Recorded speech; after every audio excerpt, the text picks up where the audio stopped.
नमस्कार, मैं हूं अनुपम। इस वक्त के बुलेटिन के साथ इस वक्त की सबसे अहम और बड़ी खबर आ रही है। रोहित मर्डर केस में पत्नी अपूर्वा गिरफ्तार। बड़ी खबर इस वक्त की, दिल्ली क्राइम ब्रांच ने अपूर्वा को गिरफ्तार किया है। 15 अप्रैल की रात हुई थी रोहित शेखर की हत्या। पूर्व सीएम एडी तिवारी के बेटे थे रोहित शेखर।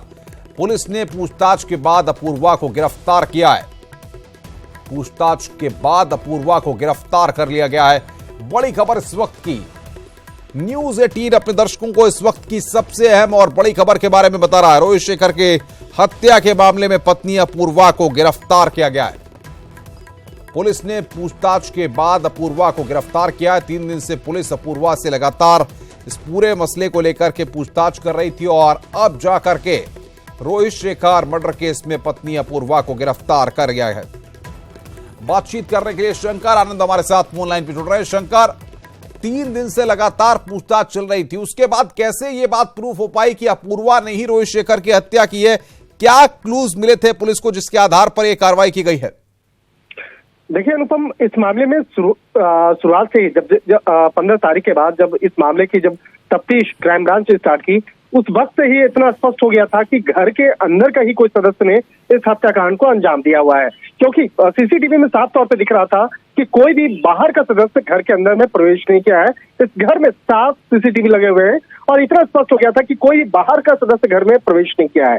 अब रही बात घर के अंदर के, तो घर के अंदर में किस सदस्य का इस मामले में किसको फायदा हो सकता है? जब इस मामले की पड़ताल की गई तो पता चला कि अपूर्वा का पिछले काफी समय से रोहित के साथ में उसकी काफी अनबन चल रही थी। अनबन जो है संपत्ति विवाद को लेकर था, तो लिहाजा इस मामले पर जो तफ्तीश का दायरा है अपूर्वा के आसपास में हुआ। उसके बाद घर के अंदर में तमाम फोरेंसिक जो जांच करता है वो पहुंचे और उसके बाद घर के अंदर फोरेंसिक जांच की गई। उसके बाद कई घंटों तक, कई दिनों तक इन घर के तमाम सदस्यों से पूछताछ हुई और खासकर घर के अंदर जो मौजूद थे नौकर और घर उसका ड्राइवर जो था बकायदा, उससे जब पूछताछ की गई तो इतना मामला स्पष्ट हो गया कि अपूर्वा का जो योगदान है इस मामले में ज्यादा हो सकता है, क्योंकि उसकी जो एक मंशा थी रोहित के प्रति वो सही नहीं थी और वो अक्सर रोहित के साथ में संपत्ति विवाद को लेकर लड़ती थी।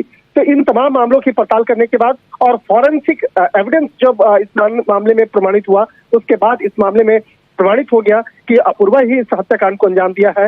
लिहाजा मामले की गंभीरता को देखते हुए अपूर्वा शुक्ला को गिरफ्तार कर लिया गया है। हालांकि इस मामले में जो फॉरेंसिक एविडेंस की अगर माने तो घर के अंदर से तमाम जो फिंगरप्रिंट्स लिए गए, इसके साथ ही बाल के नमूने लिए गए, जो अपूर्वा शुक्ला के भी बाल के नमूने लिए गए। इसके जो डीएनए जो है वो टेस्ट मैच करवाया गया। इसके साथ ही जो इसके नाखून जो है, नाखून के जो वो सैंपल लिए गए, उसको फॉरेंसिक जांच के लिए भेजा गया। उसके बाद तमाम फॉरेंसिक एविडेंस को इकट्ठा करने के बाद इस बात की पुष्टि हुई कि रोहित के गर्दन पे जो निशान थे वो अपूर्वा के ही थे और उसके नाखून से बकायदा वो मैच कर रहे थे। तो तमाम जो फॉरेंसिक एविडेंस को इकट्ठा करने के बाद इस मामले में अपूर्वा शुक्ला को गिरफ्तार कर लिया गया है। इस मामले में तकरीबन 3 बजे के लगभग में दिल्ली पुलिस की क्राइम ब्रांच औपचारिक तौर पर ऐलान करेगी और इस मामले में किस तरह से बकायदा अपूर्वा की भूमिका रही, किस तरह से उन्हें उस हत्याकांड को अंजाम दिया। और एक समझा जा सकता है अनुपम कि तकरीबन 1 साल भी नहीं हुए थे शादी के, उसके बाद जिस तरह से एक अपने पति को ही मार करके जिस तरह से बकायदा इसने वारदात को अंजाम दिया है, एक बहुत बड़ा मामला है। और संपत्ति विवाद को लेकर जिस तरह से बकायदा अनबन थी रोहित शेखर के साथ में, रोहित शेखर एक बहुत बड़े राजनेता के बेटा रह चुके हैं। एडी तिवारी जो उत्तर प्रदेश उत्तराखंड के मुख्यमंत्री रह चुके हैं, इसके साथ ही आंध्र प्रदेश के राज्यपाल भी रह चुके हैं। तो इतने बड़े घराने में इसकी शादी होती है, उसके बाद जिस तरह से इस मामले को अंजाम देती है, निश्चित तौर पर इन तमाम मामलों पर और भी कई बड़े खुलासे हो सकते हैं। तो इंतजार करना होगा 3 बजे का, जिस वक्त में क्राइम ब्रांच इस मामले पर औपचारिक तौर पर पुष्टि करेगी और कई भी बड़े खुलासे कर सकती है। जी अनुपम। शंकर, लेकिन सवाल सबसे बड़ा ये है कि अगर हम इस पूरे मामले में एक और क्लू देखें तो क्या क्राइम ब्रांच उस मामले को लेकर के भी कुछ चीजों को सामने ला सकती है? क्योंकि जिस तरीके से रोहित शेखर की मां ने इस बात को भी कहा कि अपूर्वा किससे बात करती थी, कितने कितने बजे करती थी, ये सब उनको पता है, लेकिन वक्त आने पर वो इन सब जानकारियों को साझा करेंगी। तो क्या अपूर्वा की किसी और से भी बातचीत होती थी? क्या किसी और से भी रिलेशनशिप थी? इस तरह की चीजें भी सामने आ रही हैं। अनुपम, जिस इशारे से आप बकायदा जो अपनी बात रख रहे हैं, ये बात स्पष्ट कर चुकी है रोहित शेखर की मां भी, क्योंकि जिस रात में बकायदा जो शाम में जिस वक्त में 26 तारीख के शाम में जिस मौत की जानकारी दी गई थी, उस रात में ही अपूर्वा उस रात में ही रोहित की मां ने इस इशारों में कहा कि मौका आने पर वो तमाम राज खोलेगी और इस मामले में थोड़ा सा इंतजार कीजिए। तो इतना स्पष्ट हो गया था कि अपूर्वा का जो किसी और के साथ संबंध जो है या किस तरह की बातचीत होती थी, किस तरह से अवैध संबंध, इन तमाम मामलों की पड़ताल अभी क्राइम ब्रांच कर रही है और इसी मामले का हो सकता है बड़ा खुलासा करेगी, क्योंकि अपूर्वा रोहित शेखर के साथ में शादी करने के बाद वो खुश नहीं थी। अब यहाँ पर खुश नहीं होने की वजह भी चाहे वो क्या अभी हमें जो शुरुआती क्लूज आपको मिल रहे हैं उसमें यही माना जाए कि संपत्ति का ही मसला था जिसके चलते अपूर्वा को मजबूर होना पड़ा रोहित शेखर की जान लेने के लिए, या वाकई में पर्दे के पीछे अभी कुछ और कड़ियां भी हैं? निश्चित तौर पर पर्दे के पीछे भी बहुत कड़ियां हैं जिसका भी पर्दा उठना अभी थोड़ा सा वक्त लगेगा, क्योंकि इस मामले में जो रोहित शेखर के जो अन्य परिजन हैं उनके साथ में रोहित का उठना बैठना भी अपूर्वा को पसंद नहीं था।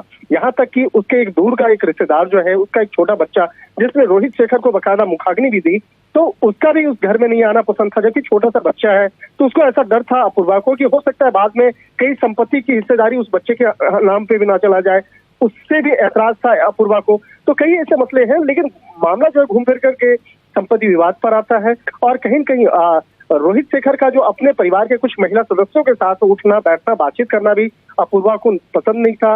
और इसके साथ ही अपूर्वा किसके इशारे पे ऐसा कर रही थी, वो कौन सा साजिश करता है जो इस पूरे मामले को अंजाम देने की कोशिश में लगा हुआ था, तो इन तमाम मामलों की भी पड़ताल की जा रही है, क्योंकि अपूर्वा सिर्फ अपने मन से इतना बड़े वारदात को नहीं अंजाम दे सकती है, किसी न किसी के साथ संपर्क में जुड़ी हुई थी और वो अक्सर यहाँ पे अपने ससुराल में रहती भी नहीं थी। तो यहाँ पर अनुमान लगाया जा रहा है कि किसके संपर्क में जुड़ी हुई थी, क्यों ऐसा कर रही थी, क्या उसका किसी के साथ में कोई संबंध तो नहीं था विशेष तौर से जो इस बात को इस तरह की हरकत करने के लिए उकसा रहा था। तो इन तमाम मामलों की सवाल शंकर ये है, जिस तरीके से हम इस तरह के ट्रेंड में आजकल के इस मॉडर्नाइज जमाने में हम देख रहे हैं, इस तरह के हाई प्रोफाइल मामलों में जब इस तरह की घटनाएं सामने आती हैं और रिश्तों को कलंकित किया जाता है कि एक पत्नी एक पति की जान लेने पर मजबूर हो जाती है, तो जाहिर तौर पर आज के वक्त में रिश्ते किस तरीके से बड़ी आसानी से खत्म कर दिए जा रहे हैं, ये भी अपने आप में सवाल खड़ा करता है।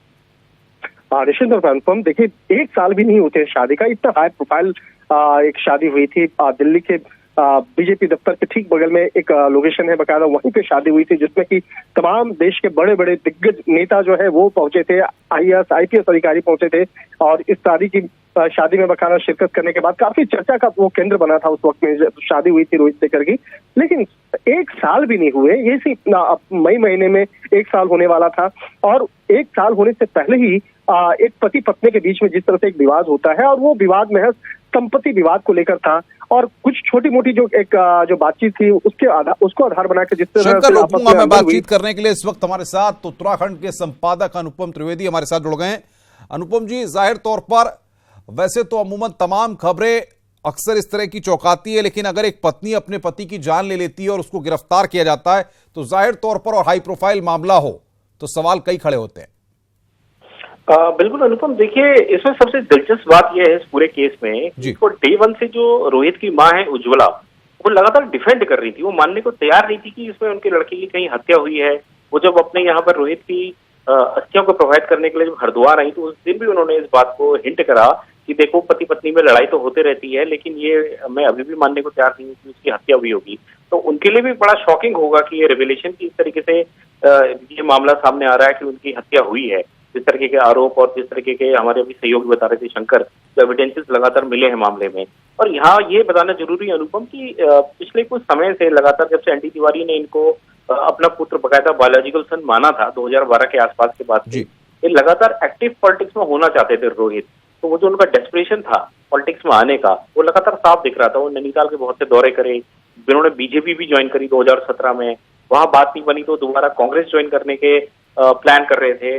तो इसको लेके मुझे लगता है कहीं ना कहीं वो एक तरीके का उनके मन में उद्वेलन भी रहा होगा, वो प्रेशर में भी रहे होंगे। लेकिन इस सबके बीच में जिस तरीके की नई मिस्ट्री आई है अपने आप में बड़ा चौंकाने वाला ये सबसे बड़ा सवाल अनुपम जी अब ये बनता है कि रोहित शेखर की मां ने जो स्टेटमेंट्स दिए इस पूरे घटनाक्रम के बाद, इंसिडेंट के बाद, उनका कहना था कि कभी कभी लड़के शराब भी पी लेते हैं और एंजॉय करते हैं उस तरह के। तो क्या ये माना जाए कि पति और पत्नी दोनों के बीच में एक सामंजस्य जो होता है एक परिवार को चलाने के, एक रिश्ते को निभाने के लिए, वो कहीं ना कहीं रोहित शेखर के बीच में और अपूर्वा के बीच में बन ही नहीं पाया, दोनों की अंडरस्टैंडिंग नहीं थी, जिसके चलते बाद में ये तस्वीर सामने आई? लगता तो ऐसा ही है अनुपम, और जो जिस तरीके की कड़ियां जुड़ रही हैं कि कहीं ना कहीं इनमें डिफरेंसेस तो थे ही, लेकिन जहां तक अपूर्वा की बात है, देखिए अपूर्वा भी बहुत अच्छे परिवार से हैं, इंदौर से बिलोंग करती हैं, सुप्रीम कोर्ट में अभी वकील हैं, और पीके शुक्ला करके इनके पिताजी भी एक बहुत सीनियर वकील रहे हैं। तो ये लोगों के यहाँ उत्तराखंड में भी लोगों के गले से बात उतर नहीं रही कि प्रॉपर्टी के लिए किस तरीके से कोई इतना इस कदर जा सकता आगे और मर्डर कर ले, क्योंकि पारिवारिक बैकग्राउंड दोनों परिवारों का बहुत ठीक ठाक रहा है। और रोहित की जहां तक बात है, रोहित का पिछले कुछ सालों में इनके साथ बताते हैं कि ये इनके संपर्क में आए थे किसी मैट्रिमोनियल साइट के जरिए, लगातार संपर्क में थे। जब एनडी तिवारी बिस्तर में थे तो उस दौरान इन्होंने शादी करी। अभी मई में इनकी सालगिरह पूरी होती, उससे पहले ये सब हो गया। तो यहाँ भी उत्तराखंड में भी लोगों के लिए बड़ा शौकर टाइप का एक तरीके का अनुभव। कभी अगर उत्तराखंड में जिस तरीके की चर्चाएं हो रही हैं उनको देखा जाए अनुपम जी, तो आपको लगता नहीं है कि वास्तविकता में अभी कुछ चीजें ऐसी हैं पर्दे के पीछे जो सामने आएंगी जब क्राइम ब्रांच इस पूरे मामले पर प्रेस कॉन्फ्रेंस करेगी या मीडिया को जानकारी देगी? देखिए अनुपम, बिल्कुल ये देखना बड़ा अपने आप में, ये सबका इसमें इंटरेस्ट बना हुआ है लगातार इस खबर में। उत्तराखंड में खासकर इसलिए भी क्योंकि एनडी तिवारी उत्तराखंड से आते रहे हैं, वो यहाँ को बिलोंग करते थे, यहाँ के पॉलिटिक्स में एक्टिव रहे हैं, और देश में, उत्तर प्रदेश में जब वो चीफ मिनिस्टर थे, दिल्ली में भी जब वो मंत्री रहे हैं, तो उनका हमेशा कनेक्शन अपना यहाँ रहा है।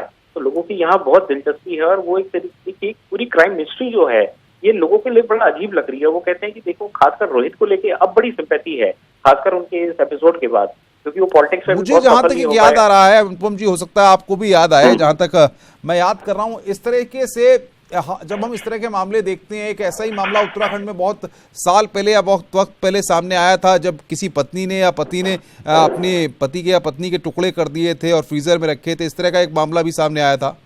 जी जी जी जी जी जी वो जी बिल्कुल बिल्कुल, वो उसमें एक वो यहाँ पर वो दिल्ली का एक सॉफ्टवेयर इंजीनियर था जिसके साथ उसने पत्नी के साथ इस प्रकार के किए थे। वो भी आपसी झगड़े इस कदर बढ़ गए थे कि उसे मजबूर होना पड़ा। ये किस तरह हमारा समाज किस ओर जा रहा है कि एक तरफ पत्नी एक पति की जान ले लेती है, एक तरफ पति पत्नी के टुकड़े करके फ्रीजर में रख देता है। ये इस तरह की जो समाज में चीजें सामने आ रही हैं, इस तरह के हाई प्रोफाइल पढ़े लिखे लोग इस तरह की चीजें कर रहे हैं, जैसे अपूर्वा के बारे में भी आप बता रहे हैं और उस सॉफ्टवेयर इंजीनियर के बारे में भी, दिल्ली के बारे में जब हम बात कर रहे हैं, ये सारी चीजें क्या संकेत दे रही हैं आज के समाज के बारे में?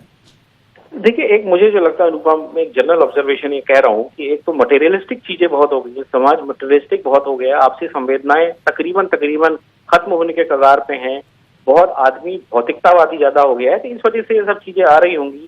इसी मैरिज में आप देखिए कि ये दोनों बहुत पढ़े लिखे थे। रोहित का भी अगर आप एजुकेशनल बैकग्राउंड देखेंगे, वो बहुत पढ़ा लिखा लड़का था।